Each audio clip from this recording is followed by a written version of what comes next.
welcome to a new video. Tonight I'm taking the Segway P65 scooter out for a ride. It's nighttime. I'm starting out at Bowman Field, so a small airport in Louisville, Kentucky, which is over to the right. So I don't have an exact route planned out, but I think my goal is to go somewhere that I haven't gone through before on a video, because I tend to go through the same places over and over. I'd like to at least go somewhere new.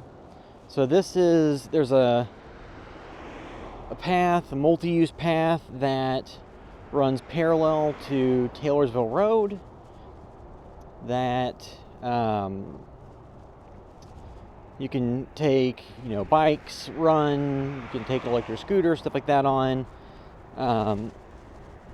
And it goes parallel, like I said, to Taylorsville Road in the kind of Highlands area by Bowman Field. And I don't exclusively like going for rides at night. It's just when you work. Monday through Friday, you often don't get a lot of chances to go and do stuff during the day, and then the only chances to go out during the day are the weekend, and you might have stuff planned. And then over to my left is Bowman Field, which is a small airfield, which I've never flown on a plane that went in or out of there, because I don't get to fly on swanky private jets and stuff, but that's where a lot of them come in. And, it's also smaller, recreational planes where people come in and fly, for fun. People go there for training and license tests and stuff. Because I know I looked at the getting a drone license before, and you can take the test at one of the buildings here. It's part of the airport. So it's pretty popular place. Most people that are from Louisville have gone there at least once or twice.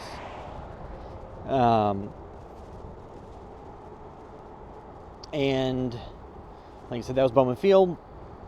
So there's this path, and it goes all the way through here. Eventually, when you hit, it'll be going along Dutchman's lane right now, and it'll keep going till you get to Cannon's lane. Then once you get to Cannon's lane, you can turn left and follow the path, and if you just keep following it, it takes you down to the old Cannon's Lane area, kind of by Seneca Park. But that's not where I'm going tonight. So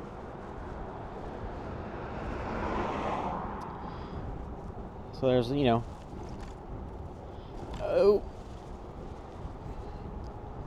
decent amount of trail here. So, this path, I probably wouldn't take a scooter like this through during the daytime when it's in heavy use, because there are a lot of people that go through cycling and running and walking. And I have the front-facing camera is an Insta360 One R 1-inch camera, and then I have a rear-facing camera that I can splice in and editing.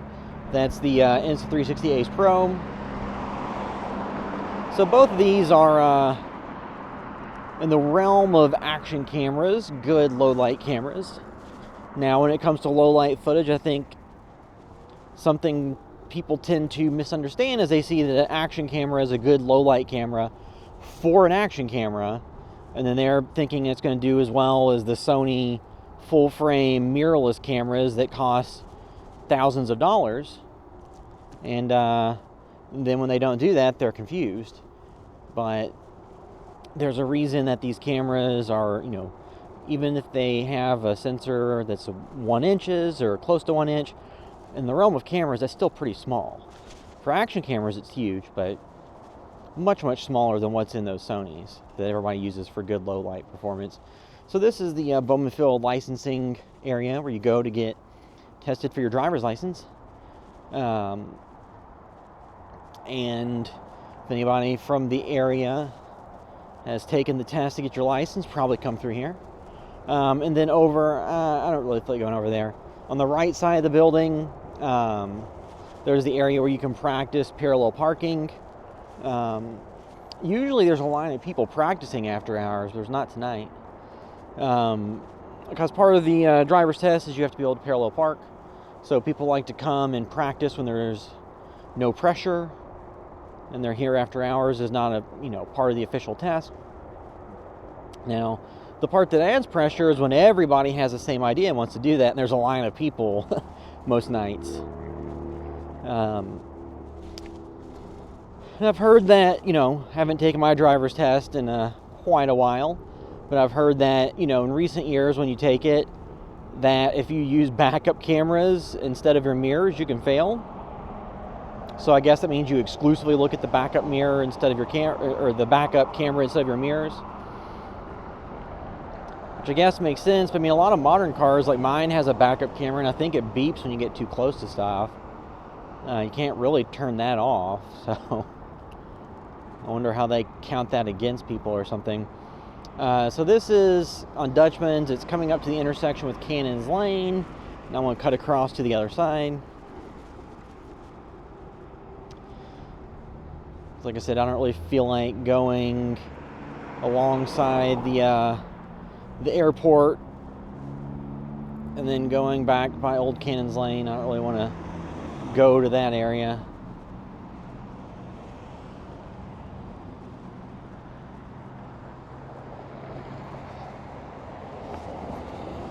And then I'm not going to go all the way back here, but straight ahead is the Jewish Community Center, which they had done some renovations on in recent years.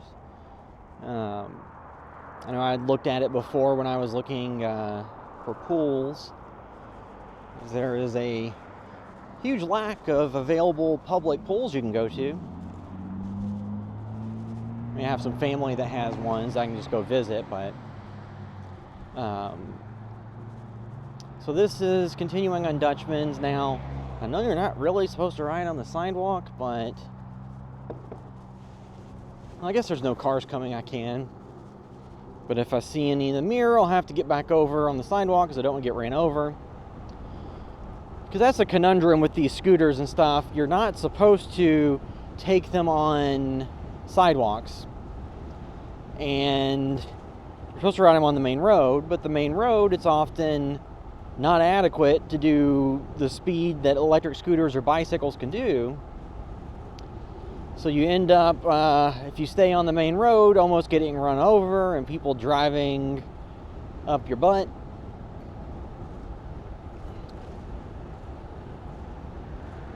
And there's a lot of trips where it wouldn't really be too far for something like this. It's just I wouldn't want to risk taking this on a road like this in busy traffic. And this too has mirrors, so I have the rearview mirror that's facing behind me so I can actually see what's going on.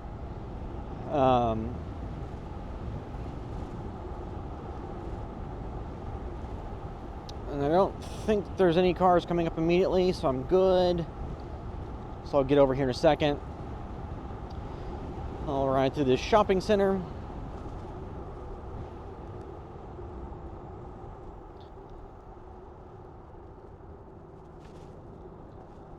So you could probably use something like this to get to work if you work third shift or depending on what second shift hours you work.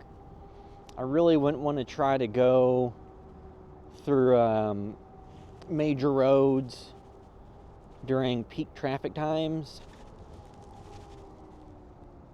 Why'd the headlight turn off?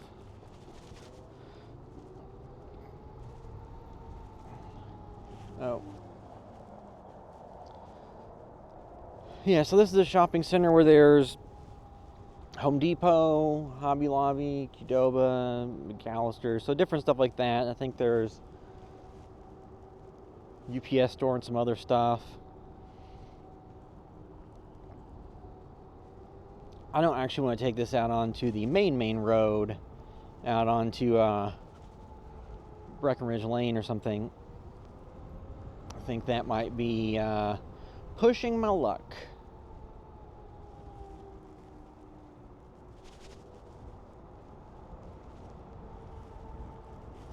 I don't know, maybe I can...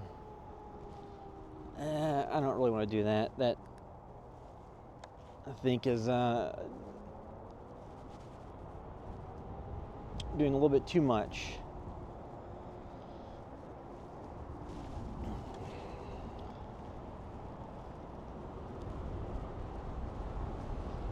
I guess I'll go right behind all these businesses. I know I've gone back here before on a motorcycle, and they have the loading dock area. I remember it looking interesting last time I drove through, but that also was a while ago.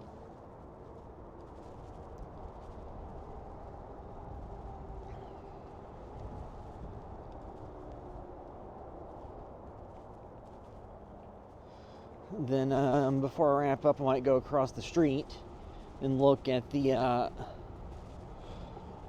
there's some other businesses.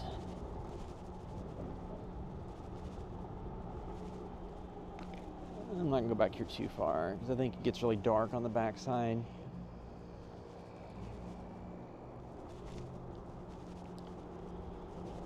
Yeah, but something like this Segway P65, nice commuter. Ideally, if you have available bike lanes or something to use, you have a little bit of an easier time. I think I just caught this person illegally dumping at a dumpster. Because this, the board, the actual board that you stand on is pretty wide. It's got plenty of space, as opposed to some of them a little bit more narrow. You're not having to ride it like a skateboard or something and stand sideways, or especially if you have bigger feet.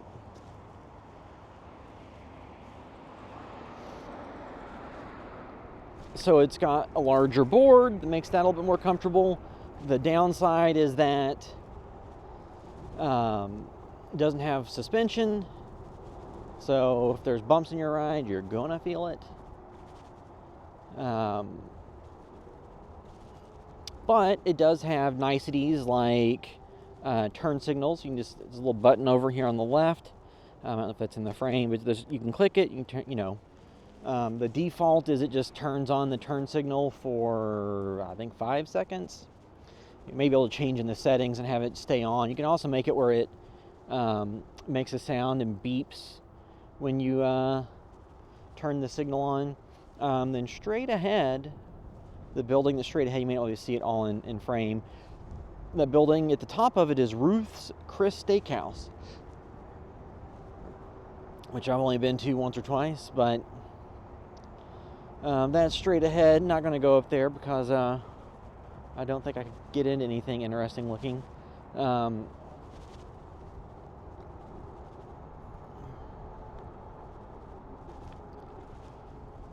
But yeah, so I think this is a nice commuter. Again, if you're going on smoother roads like this, the suspension isn't as big of a deal as it would be going on, bumpier roads. The ideal thing is just to have a mixed-use path where you can take stuff like this on it, and you don't have to worry about the terrain. And there's stuff over there. So I guess I'll go back the other way. But yeah, so I think this would be like a good city commuter, and I think they used to sell this one, and then the step up was the P100S that had full suspension. It was a little bit faster and it had further range. Just the caveat to that is it was a bit more expensive and heavier, because this one is around 58, 60 pounds. So not super heavy, but I'm able to fold it up and take it up and down the stairs in my house to the basement without much problem. Just the I have this mirror on it, this rear view mirror, to have better visibility, and that can sometimes get in the way a little bit. And I have the mirror that goes on the other side too, on the right side, but I haven't used it because it just makes this way too wide.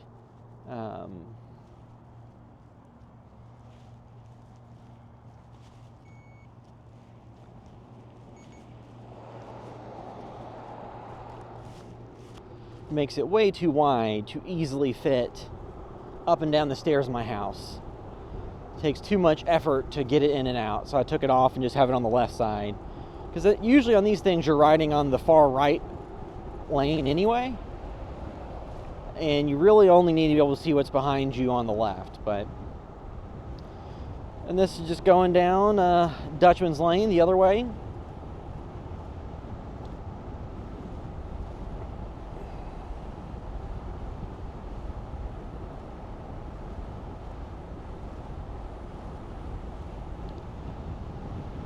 At nighttime.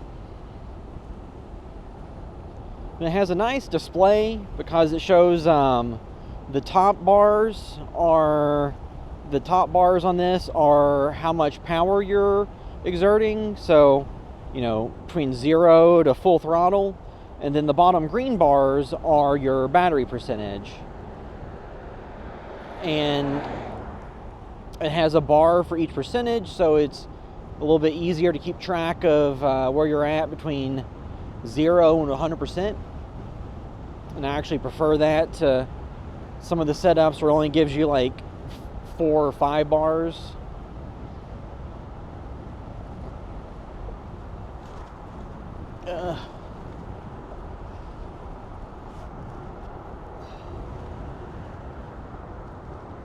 Alright, we'll get back on the path.